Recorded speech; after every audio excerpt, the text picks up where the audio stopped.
Assalamualaikum warahmatullahi wabarakatuh. Saya Rizka Ayu Meviani dari kelas Akuntansi 4 Pagi B. Di sini saya akan menjelaskan sedikit materi tentang ekuitas pemegang saham 2, yakni laba ditahan. Nah, langsung saja ke penjelasan videonya. Langsung saja, di sini saya akan menjelaskan mengenai ekuitas pemegang saham 2 atau laba ditahan. Pengertian dari laba ditahan sendiri adalah sebagian atau seluruh laba bersih yang diperoleh atau dihasilkan perusahaan, tetapi laba tersebut tidak dibagikan kepada para pemegang saham dalam bentuk dividen. Jadi, perusahaan itu mendapatkan laba, tetapi seharusnya dari laba tersebut kan harus dibagikan kepada para pemegang saham, namun perusahaan memilih untuk tidak membagikannya, sehingga disebut dengan laba ditahan. Laba tersebut akan menjadi tambahan ekuitas pemegang saham dan akan digunakan kembali oleh perusahaan atau diputar kembali.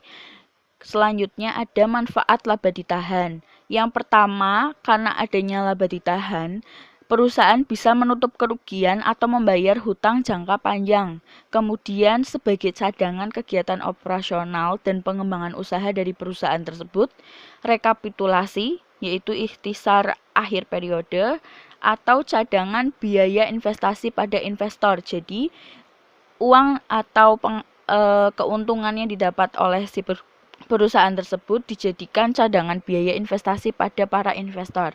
Kemudian faktor yang mempengaruhi besarnya laba ditahan. Yang pertama itu karena perubahan pajak perusahaan. Semakin besar pajak perusahaan, maka semakin kecil pula laba yang ada atau laba yang ditahan, dan kemungkinan besar tidak akan dibagikan kepada para pemegang saham. Kemudian perubahan strategi bisnis, perubahan HPP, perubahan laba bersih, kemudian besarnya dividen, besarnya biaya administrasi perusahaan. Ada dua unsur yang mempengaruhi laba ditahan. Yang pertama laba bersih atau rugi bersih yang sudah pastinya akan mempengaruhi laba ditahan.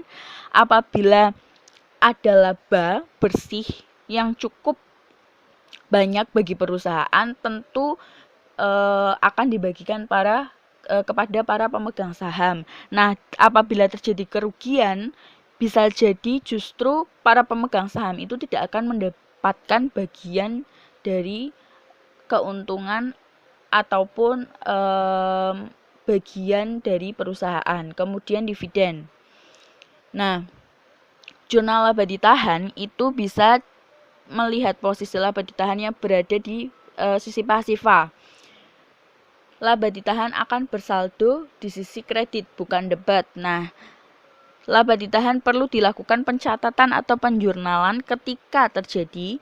Yang pertama, perusahaan memperoleh laba ataupun rugi. Kemudian yang kedua, pada saat perusahaan itu mengumumkan pembagian dividen kepada pemegang saham. Pencatatan laba atau ruginya itu dilakukan ketika perusahaan mengalami laba atau rugi, dan pencatatan ini itu salah satu jurnal penutup. Jadi apabila terjadi laba, maka akan menambah akun laba, dan bila terjadi kerugian justru mengurangi akun laba yang ditahan. Jurnalnya pada saat menghasilkan laba yaitu mendebet laba bersih setelah pajak dan mengkredit laba ditahan. Pada saat menderita kerugian, mendebet laba ditahan dan mengkredit rugi bersih. Kemudian laporan laba ditahan. Laporan ini itu berisi tentang perubahan yang terjadi terhadap laba ditahan perusahaan pada periode berjalan. Laporan ini terdiri dari laba atau rugi operasional perusahaan, kemudian pembagian dividen, dan hal lain yang mempengaruhi saldo laba ditahan. Untuk mencari saldo akhir laba ditahan itu bisa menggunakan rumus saldo sebelumnya. Nah, maksud saldo sebelumnya itu adalah saldo pada periode sebelumnya, saldo akhir laba ditahan pada periode sebelumnya ditambah dengan laba bersih periode saat ini atau selanjutnya, kemudian dikurangkan dengan pembayaran dividen. Nah, contoh kasus yang ada di sini yaitu bisa dilihat pada layar. Di sini yang ditanyakan adalah atau perintahnya itu membuat jurnal atau rugi, pembagian dividen, dan susunlah laporan laba ditahan per 31 Desember 2019.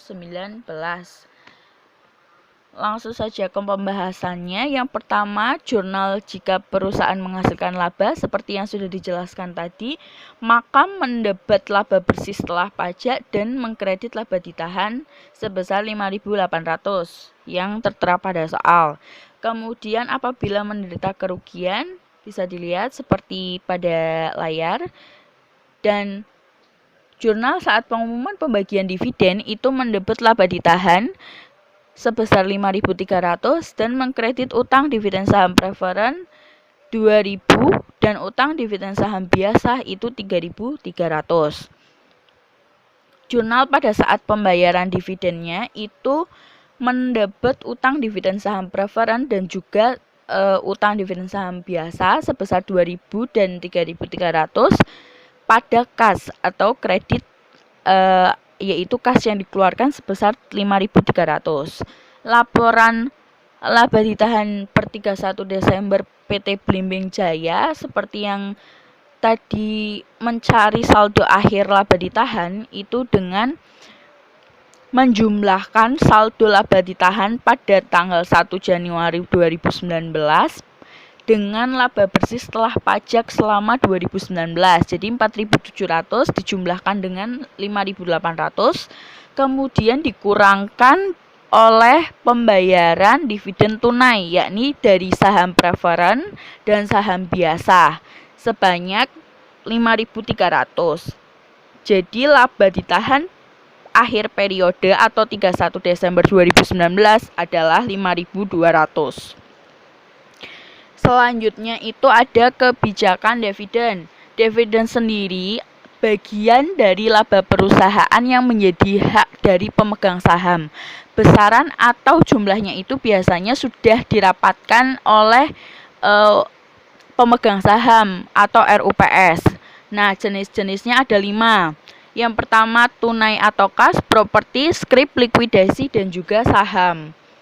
Untuk yang pertama itu dividen tunai atau kas, jadi dividen yang dibagikan pada para pemegang saham itu berupa uang tunai. Dan ini biasanya paling sering dilakukan oleh perusahaan. Yang kedua itu dividen properti. Nah, dividen properti ini dibagikan dalam bentuk barang atau aktiva selain kas. Contohnya, bisa surat berharga, bisa persediaan, atau barang-barang lain yang harus dipastikan terlebih dahulu bahwa barangnya itu bisa dibagi dengan bagian yang sama. Kemudian ada dividen skrip. Nah, dividen skrip ini bentuknya surat janji utang yang ditulis oleh perusahaan yang akan diberikan kepada si para pemegang saham. Jadi, perusahaan memiliki utang kepada para pemegang saham yang nantinya harus dibayarkan.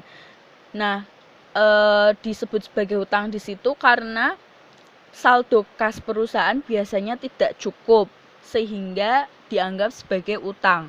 Kemudian yang keempat, dividen likuidasi. Dividen likuidasi ini dividen yang diberikan bukan dari laba ditahan, melainkan dari hasil pengambilan, sebagian pengambilan atau pengurangan dari modal perusahaan.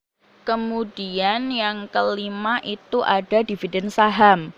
Dilihat dari namanya, maka dividen ini dibagikan dalam bentuk saham dan karena pembagiannya dalam bentuk saham, dia menyebabkan jumlah saham yang beredar itu semakin meningkat, kemudian tanpa dipungut biaya kepada para pemegang saham karena sebanding dengan saham-saham yang dimiliki.